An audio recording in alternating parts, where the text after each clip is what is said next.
Welcome inside another episode of Mountaineer Report here on WVU Sports Now. I am Mike Asti and joined alongside by Cody Nespor. We have a new basketball season now underway. The Darian DeVries era has started. The Mountaineers do have a victory under Darian DeVries' belt already and a pretty convincing win, but Robert Morris, so what really to make of it? The football team is looking at some very important games ahead, a Final Four stretch that Neal Brown has absolutely referred to as very important and as games that will kind of tell the story of their entire season. We'll talk about the magnitude of those games, maybe what it could mean for the quarterback battle, and if there can be a controversy in the future. There's not one right now because Garrett Green is doubtful for this game, so Nico's going to play. But what if Nico plays well again? Brown has made it clear he doesn't want to strip a guy's job, a QB's job, off an injury. But imagine benching Nico after back-to-back great games, back-to-back victories if they beat Cincinnati on the road. And then maybe, depending on how long this goes, we will touch on some news of the day. So, Cody, before we get to football, it's been all headline football city here on pretty much all of these shows and certainly recent weeks and months. But now the basketball season has started. So it appears this is now currently, at least one game in, a coaching staff, a head coach that most of the fan base is now behind. They liked what they saw from one game, but it was one matchup against Robert Morris. That's a game that was up in the air a year ago, and West Virginia lost some bye games a year ago. They won this game going away. Robert Morris was never in it. Tucker DeVries did go off a bit. You were there covering it. What did you, and you wrote about it already, but here for the show, what did you make of West Virginia's debut performance under Darian DeVries and Tucker DeVries? Because he's the NBA prospect that's going to lead this team one way or the other. I think obviously the start was exceptional, and I think that was that's important just insofar that like that's going to get people excited. Like first game of the new coach, and you run out to 21-0. Yep. Like that's going to capture attention. That's going to excite people more than just like if it had been a normal 20-point blowout kind of game. And especially that first 8 minutes, I really think is kind of like a showcase. Like this is the best version of this team, and it's kind of like a little teaser to like fans of like, hey, this is the best version of this team. Get excited for this, even if it's not. If it's not the team that plays for 40 minutes, like this is the team that never saw that run a year ago, no matter against who. Never saw that. Yeah. Even in the Kansas win that. Right. Right. But yeah, so I think, and you're right. It is, it's a 10-win mid-major who probably isn't going to be very good. Yeah. But, I think the way in which they started and the way in which they just completely dominated, the first 8-10 minutes, I think that, people obviously loved it, and I think it's good for excitement and encouragement and all the feel-good stuff. Yeah, it had to happen, and it had to happen that way. You do want to have a game like that to kind of tune up. You could argue it's almost an exhibition type of game. Robert Morris, I'm sure, made the trip from Moon Township down to Morgantown knowing they weren't going to win the game.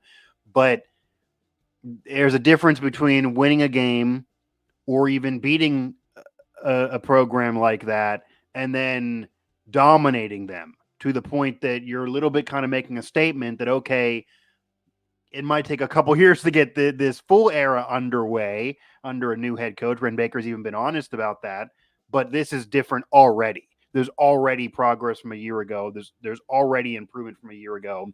This team has talent to mop the floor with a program like Robert Morris, and they're going to do that. They're not going to toy with them. They're not going to make it be closer than it was. Because even in wins last year, really even the last couple years, even the end of Huggins, sometimes they would toy with teams that clearly they had more talent than. And I think also with Tucker DeVries going off, even the end of Huggins, even when they made the NCAA tournament with Eric Stevenson and that group, a lot of fans were saying, okay, maybe Huggins can still get him to the tournament. Yeah, West Virginia's going to get you to a certain point at least. Obviously, the computers liked him enough, despite not winning, to get him there. The computers actually favor the history of the brand and the Big 12. Fine. But to actually make a run and do a Sweet 16, Elite 8, Final Four ever again, there got to be an NBA prospect on this team, and there hasn't been one since Miles McBride, who is clearly a spark plug for the Knicks right now. Tucker DeVries could be that guy. There have been many national analysts that said that he would have been at a major program if it was not for wanting to play for his father, and they thought he was an NBA player back at Drake. He's there now. It's only one game in, but what did you see from him? Do you think he has the ability throughout this full season to be a star in the Big 12 and actually be somebody that could get drafted in the NBA and not just get that cup of coffee in summer league?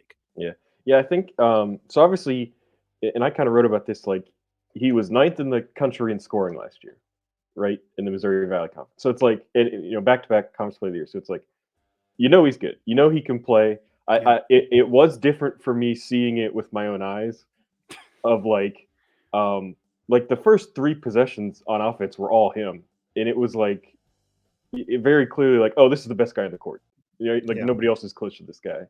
And then, but to see with my own eyes, like the first 3 was 2 or 3 steps behind the line, just full confidence, just shoot it and make it, and then the fast break dunk, and then the other 3, and then the one where he drew the foul with the guy running into him, and he just chucked it up there, and it still went in. Yeah. It's like seeing that kind of stuff. It's like, oh, this is an extremely confident player, like a confidence, like an NBA confidence, with very high level of talent. And then the other thing that I took note of, and I don't know if it comes through on the TV, but if you watch on defense, he's making all the calls. I mean, he's pointing out everything, every action, screens, going under or over, back in transition, he's pointing who to take where. He's leading the huddle anytime there's a stop. Like, that's something I noticed of like, oh, this guy's running this team. Like, these guys have no experience together, but he's very clearly the leader of this team right now. Well, he knows the system more than anybody else. That's his father. He played under him in college, but also clearly was coached by him prior to college. So there's nobody, including the assistant coaches, that know that system as well as Tucker DeVries. Right, and obviously, West Virginia only gets 1 year of him. Unfortunately, this is not going to be a 2, 3, 4-year run. If you had Tucker DeVries and Darian DeVries in this system for 3, 4 years, maybe that could be something.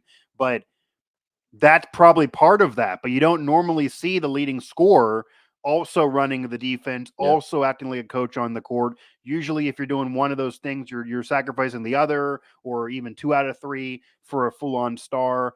But checking all 3 of those, and maybe it's just Robert Morris, but I imagine the leading the huddle, the knowing the system, the galvanizing the guys, the leadership thing, that's going to happen every game. I'd imagine. He's clearly the guy that's going to take that last shot if they're in a buzzer beater scenario. And I think the confidence is big too. And even the confidence for him to throw up 18 in a game, maybe wanted more against that competition. But that, I think, also breeds confidence in him as this schedule keeps on moving. Now, you wrote about it.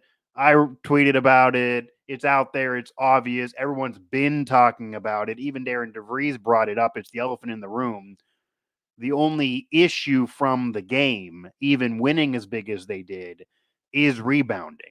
And as great as Tucker DeVries is, he's not going to be top 10 in the nation in rebounding. That's not his game. They don't have anybody at 7 foot plus on this team. That is the one spot that Ethan and I talked about a lot.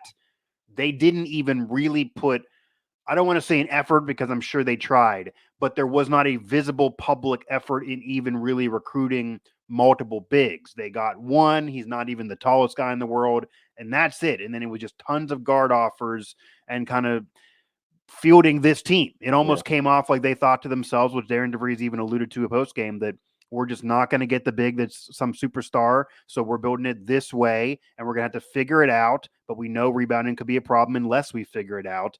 Didn't look good against RMU. What was said, and what do you think can be done, or is that just simply going to stop them from being an NCAA tournament team? Yeah. So what was said, I mean, the things they always say, it's like, we're just going to continue to work on it. We got to get physical, got to bump around. Because the reality is they're not big. They're not a big lineup. They can't. They really don't even have the bodies to, if they wanted to go big, Yeah. Um, Size cannot matter to this team. They cannot right. support size being mattering. We'll find out if size matters, though, So, but what they can as the do season though, goes on. Yeah. if you look at Amari Hansberry, he's going to be the starting center. He's 6'8". If he's going Okay. to be your five, your main five, you got to play to what he does. And he's tall and he's pretty bulky, but he moves pretty well. It's like if he's going to be your center, just play small, right? Play really aggressive on defense. You know, get up on the ball handler. Don't let teams get into the block. And then if you get beat on the boards, you get beat on the boards. But like try to take size out of defense as much as possible. And the other thing is, and if we go back to last year's women's team, they were horrendous rebounders. They Right? were. They had a But great year. Yeah. they caused so many turnovers That's true. that possession, the number of possessions each team had always favored them. And I Yeah. think if you look at how the Mountaineers played defense last night, it looks to me like they're going to take that same approach. Like, hey, if they beat us by 10 rebounds, let's beat them by 10 turnovers. Right? Yeah, that makes a lot of sense. Yeah. Because then if you just think about rebounds and turnovers as who gets possession, Yeah. it all evens out. And so that's what I would assume the strategy is going to be, because you can't put lifts in the guy's shoes. And No, that's what I mean. And the other issue making is, 6'10". and you're going to deal with, you figure, knock on wood for the team, they've already had one player out so far, already dealing with one injury. But yeah, if Hansberry's out for any extended period of time, there's not even really a five. I mean, you put somebody there, but like they don't even have one. So they almost have to do it this way. And you did write about this other end of it too, that maybe the RMU game and the rebounding numbers that everyone can point to and say, wow, it's worse than even I thought. They're getting killed at the glass against that team. Part of that is RMU missed a lot of shots. Yeah. So they're missing shots, and then they're right near the missed shot. So they're going to get the board off the missed shot, or they're ready for the shot that they're just chucking up there. Yeah. The game kind of unfolded for RMU to maybe win rebounding, but because they couldn't hit shots, it didn't matter, and West Virginia was not going to have it hurt them. Obviously, you're going to need to rebound better in the Big 12. There are going to be teams there that can really rebound in the Big 12. Baylor was able to go a national title run really off of size. You got to figure that's going to be a problem in conference play, but it's going to be what you're saying. Yeah. Can they generate steals? Can they switch the possession? Will the effort be there? Can they try to scrap up the rebounds? That's the only thing that I think is a similar conversation to last year, if you recall. That was the whole conversation going into last year, that even when they thought the team could be together and could shoot, can there be rebounding? That's kind of been the theme, again, even from the end of Huggins. They haven't had a NBA prospect. They haven't had a true rebounder. And size, once again, could be a problem for this team, for sure. Yeah. And the other thing is, if they can play fast enough, which is kind of how that game started last night, is they played so fast. If they can play fast enough, they could maybe make the opponent play small. And that's what I was talking about with Hansberry. Like, if he can stretch and get out and run enough, maybe the other team is forced to take out their 7-footer, right? Maybe Kansas can't go big like they want to. Sure. But that's a big if. Or maybe playing small, and maybe this is the strategy. I don't necessarily want to accuse him of this, but maybe the strategy also is that, okay, if you're playing small and running, gunning, and hitting shots, it's fine. If you're playing small and running, gunning, and you're missing some shots, maybe you almost want to try to lure the bigs on the opponent into foul trouble. Yeah. Because there are referees that just off a pure natural off of size, it just when they see a big difference in size, they're going to lean to the smaller guy in terms of fouls. Yeah. Shaq complained about it his whole career. That kind of is the thing. Yeah. So, if you remember, that used to happen to Derek Culver. Yeah, and that was the flip side. West Virginia endured that. He was really the last big that they've really had that could rebound. So, he would get in foul trouble because the other team would try to play smaller and get him into foul trouble. And if West Virginia can flip the script and do that to the opponent, and at minimum do it for 5 minutes, get that guy in foul trouble, get him off the court, and then it's small versus small and just try to hit shots, or say you have the NBA player in Tucker DeVries, that maybe is where you have more of a chance here. Cody Nespor, Mike Asti, WV Sports Now. The Mountaineers, Darian DeVries' Mountaineers, are 1-0. The win was over Robert Morris, but Tucker DeVries did have a solid night, to say the least, and they did have a game that would at least make Mountaineer fans also feel like a more entertaining brand of basketball is going to be out there. Because even if they're doing what you're saying as the strategy, and maybe it's unsuccessful in some games, as I'm sure it will be, it'll be much more fun to watch than what was out there a year ago. So even that attempt and that not working will be more fun than what was out there a year ago. Now, Cody, to move back to football, they got a matchup with Cincinnati. We're going to be there.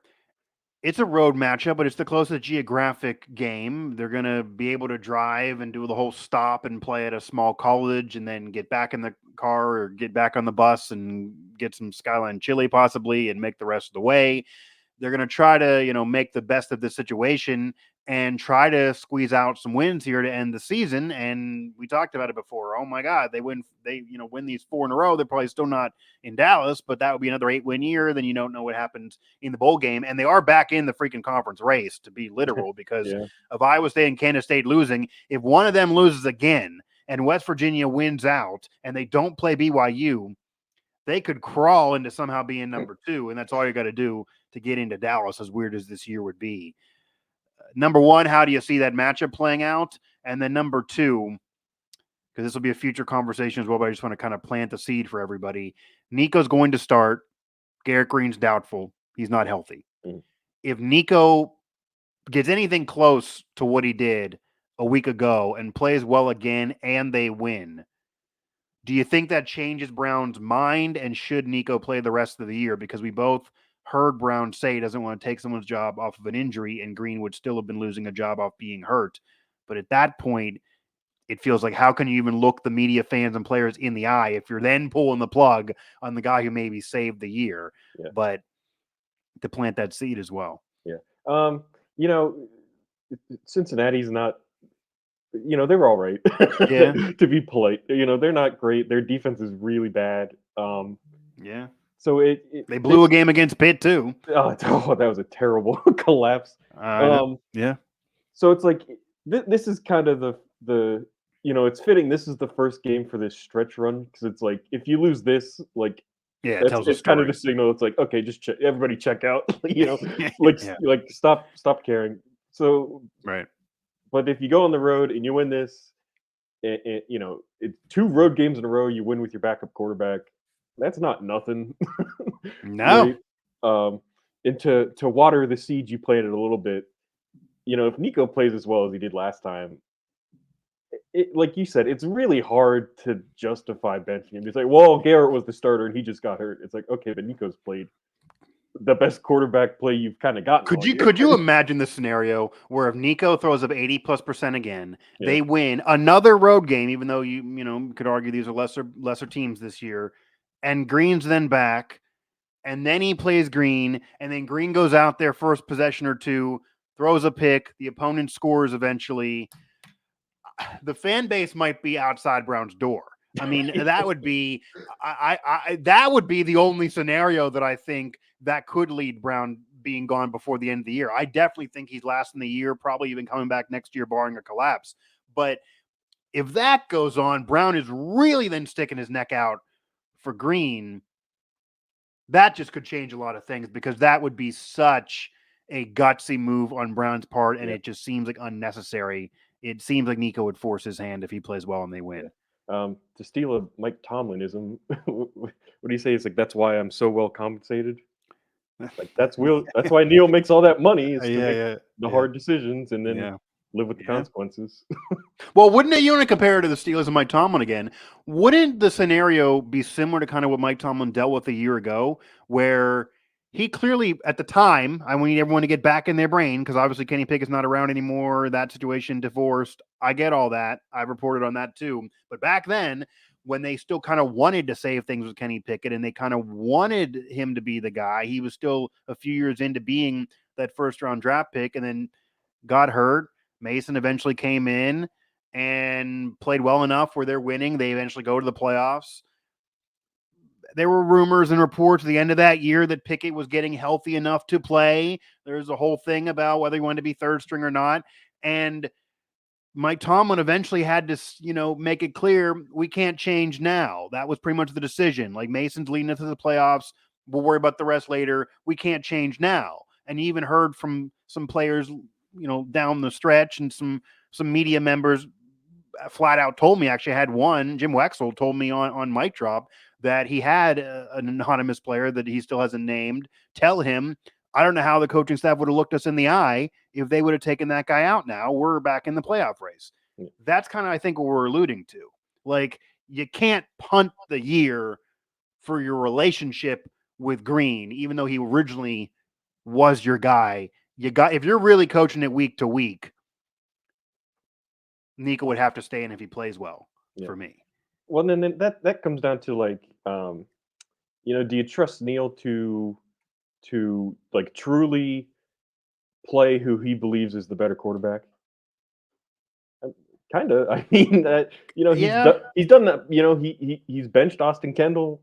He's benched JT Daniels. He benched JT Daniels despite the house that the NIL was paying for. Yeah, that's so true. It's like, we've seen, those are transfers. Those aren't Neal's guy, but yeah, Green's his one guy that he really Nico's did his guy too, right? Nico, 100%, absolutely. Actually, that, to be fair. But at this point, I would, if whatever decision Neal makes, I would trust that it's just a straight football move. That might be naive of me, but the flip side is like things. But yeah, I don't think Neal's stupid, as we said with the Jordan Leslie decision. Neal's just not stupid. I don't think he's going to do things that he does not believe will win games, because that's not even good for him. If they lose all 4 of these, even if everyone believes he's coming back next year, or certainly at least going to have that decision happen at the end of this season, it definitely appears that he's going to last the rest of this regular season. Yeah. If he's out there punting games for a relationship and Ren gets word of that, that's where that can change again. Yeah. So he's going to make a decision that's best for the team. A lot of this also depends on how Nico plays. If they win because of defensive turnovers and they're all playing with their hairs on fire for Jeff Kuhns, and Nico's still out there playing like he did in the backyard brawl a year ago, then he easily can go to Green. Yeah. This has to, and it might be unreasonable, because I looked this up. There was a couple years by Geno Smith, or a couple games. Geno Smith did it a couple games, one including a 90%er. Will Grier, I believe, did it once, but 80+% for WVU quarterback is incredibly rare. Nico did it once. If he does it 2 times back-to-back weeks, then I don't know how you pull the plug. But that's the seed that's been planted. Yeah.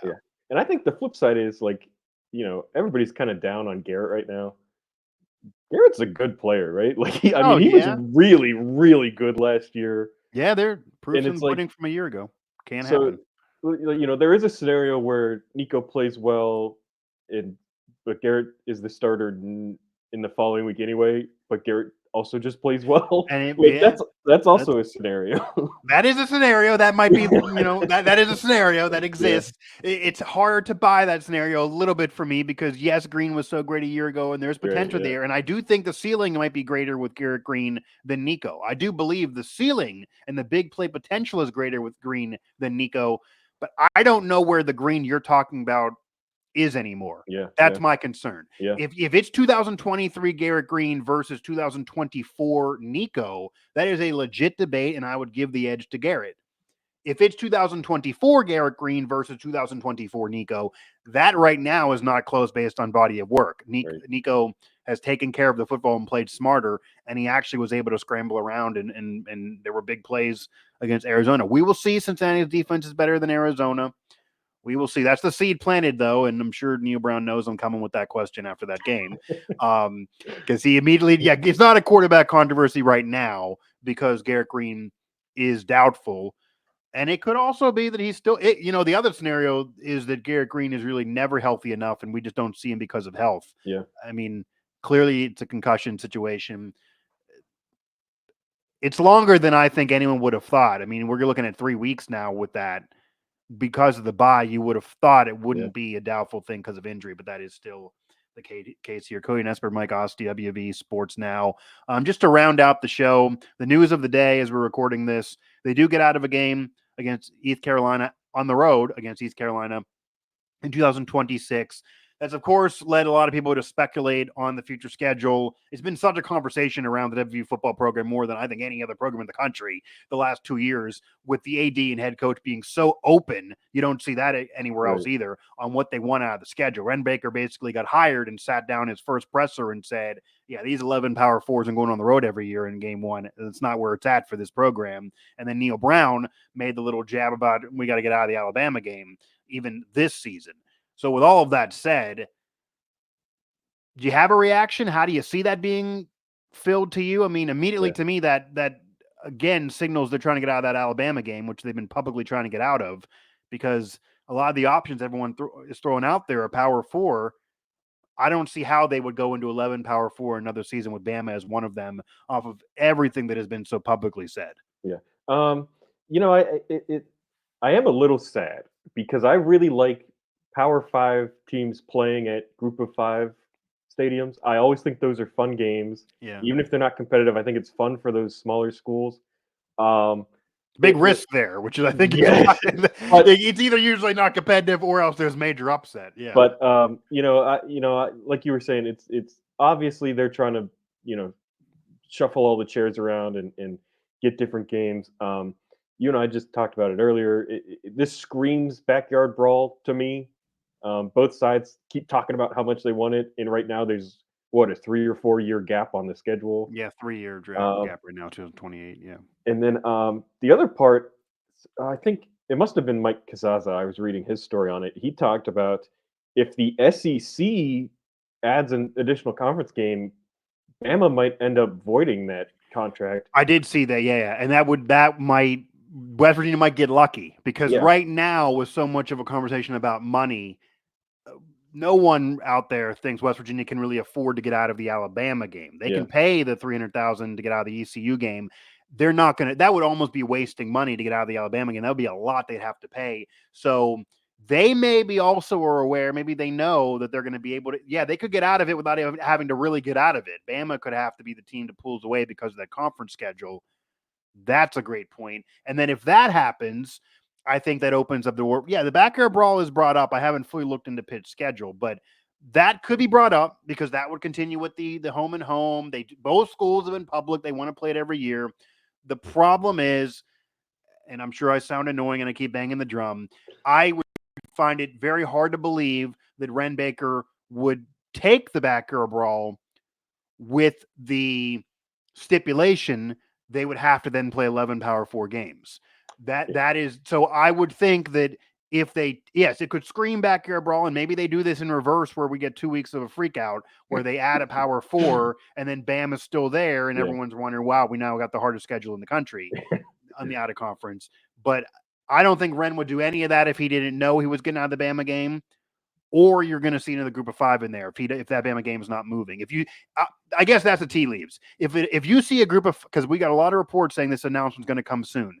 If in coming days there's a Group of 5 ad to replace ECU, that tells me they already know the Bama game is untouchable, can't happen. Ren got a phone call from the SEC. We can't do it. It's not going down, and he already knows it. Or else I don't think he'd schedule it. If you see a Power 4 ad, they're still trying to get out of the Bama game. To me. Because that would be wild to play the brawl and Bama.